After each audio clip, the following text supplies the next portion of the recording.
Hello everyone, welcome to another lecture of management and today our topic is management roles and skills. Means के managers के roles क्या होते हैं, उसके किरदार क्या होते हैं और स्किल्स और उसमें कौन कौन सी महारतें होनी चाहिए, हम उसके बारे में स्टडी करते हैं। तो सबसे पहले हम देख लेते हैं मैनेजमेंट रोल्स के, मैनेजमेंट के रोल्स कौन से होते हैं, उनके किरदार कौन से होते हैं।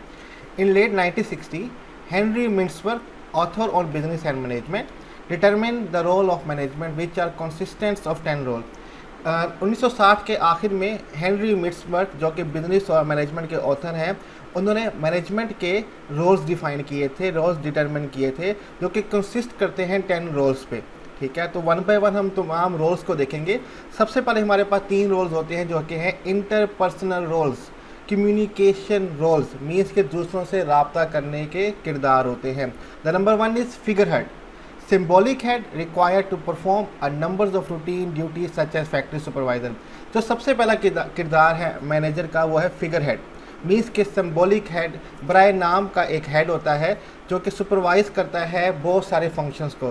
Required to perform number of routine duty, जो कि ज़रूरत पड़ती है उनको बहुत सारी नंबर ऑफ रूटीन्स की जो ड्यूटीज़ होती हैं, फ्राइज होते हैं, वो अंजाम देने के लिए। सच एज फैक्ट्री सुपरवाइज़र, जैसे कि फैक्ट्री के सुपरवाइज़र होते हैं। तो पहला किरदार हमारे पास ये आ जाता है। जो सुपरवाइज़र होते हैं वो दूसरों पे निगरानी रखते हैं और उनको बताते हैं कि किस तरह से काम करना है।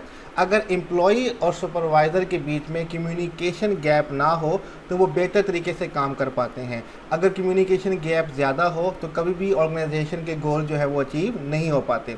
द सेकेंड हमारे पास जो रोल है वो है leader, responsible for the motivation and the direction of employ.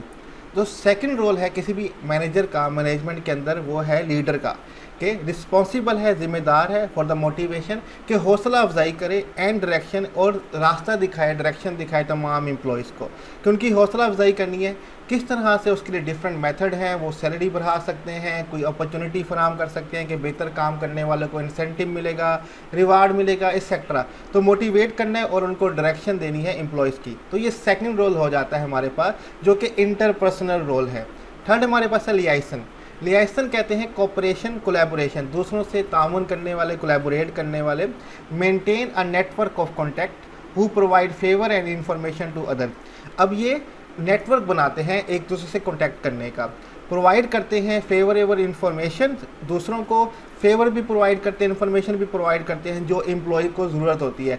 Basically ये राब्ते का एक नेटवर्क होते हैं एम्प्लॉयज़ के बीच में और टॉप मैनेजर्स के बीच में।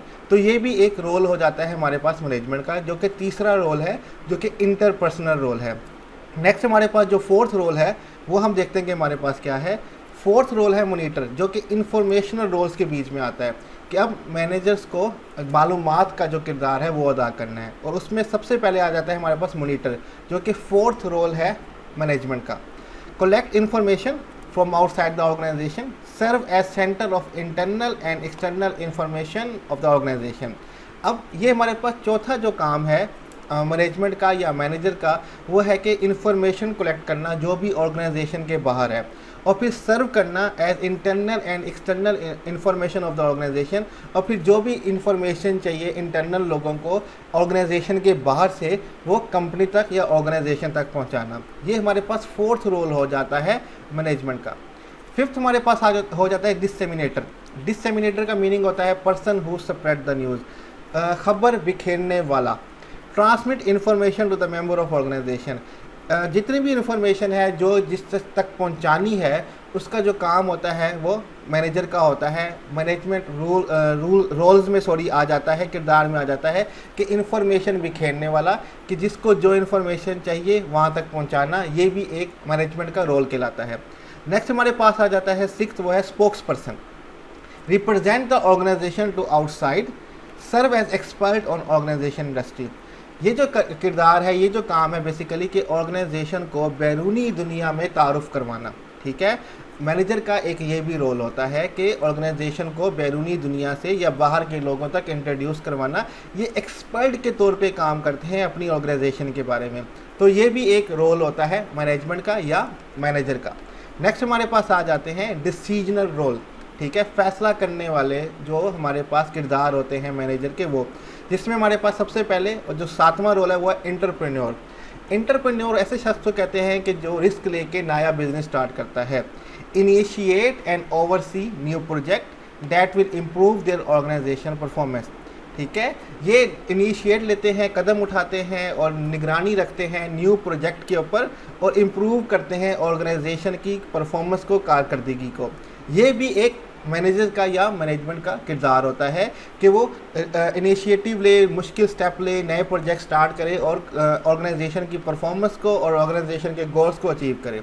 नेक्स्ट जो रोल आ जाता है हमारे पास वो है डिस्टर्बेंस हैंडलर, मुश्किलात को संभालने वाले।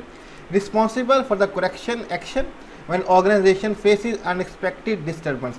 जिम्मेदार होते हैं कि जब भी ऑर्गेनाइजेशन कोई इन अनएक्सपेक्टेड डिस्टर्बेंस, कोई मुश्किलात का सामना करे तो उनके लिए ठीक एक्शन लेना, ठीक है, ताकि उनको ठीक किया जा सके।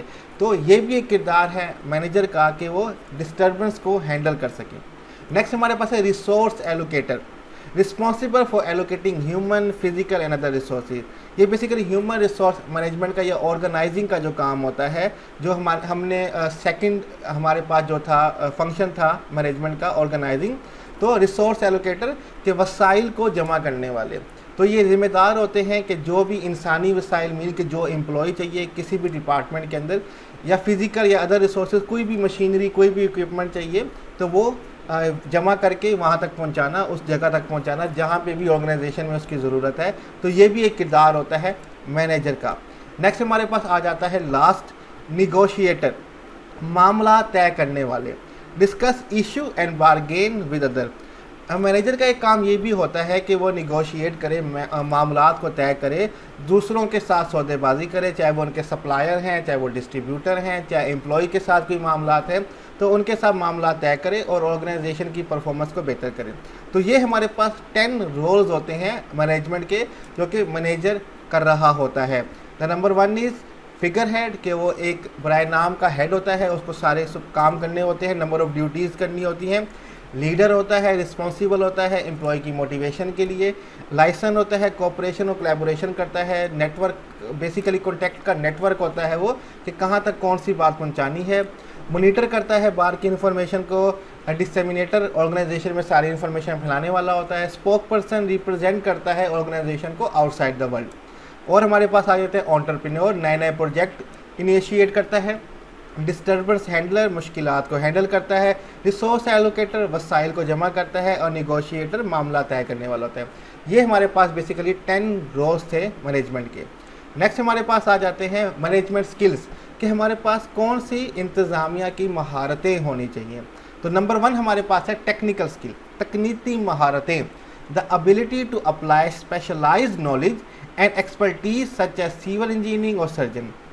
काबिलियत होनी चाहिए, ठीक है, मैनेजर्स के अंदर या जो भी मैनेजमेंट स्किल्स हैं कि वो स्पेशलाइज, उनके पास नॉलेज हो और उनके पास एक्सपर्टीज़ हो, महारतें हों, जैसे कि सिविल इंजीनियर और सर्जन्स के पास होती हैं। ठीक है, कि टेक्निकल उनके पास महारतें होनी चाहिए कि किस तरह से वो ऑर्गेनाइजेशन को बेहतर तरीके से चला सकते हैं। तो तकनीकी महारतें होना बहुत ज़रूरी हो जाती हैं। नेक्स्ट हमारे पास है ह्यूमन स्किल, इंसानी महारतें। The ability to work with others, understand and motivate other people individually और इन ग्रुप।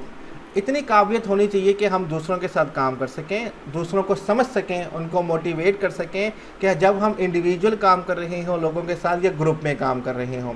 ठीक है, तो ये सेकंड महारत है कि आप जहाँ भी जाएं अपने आप को एडजस्ट कर सकें लोगों के दरमियान में और लोगों को मोटिवेट कर सकें।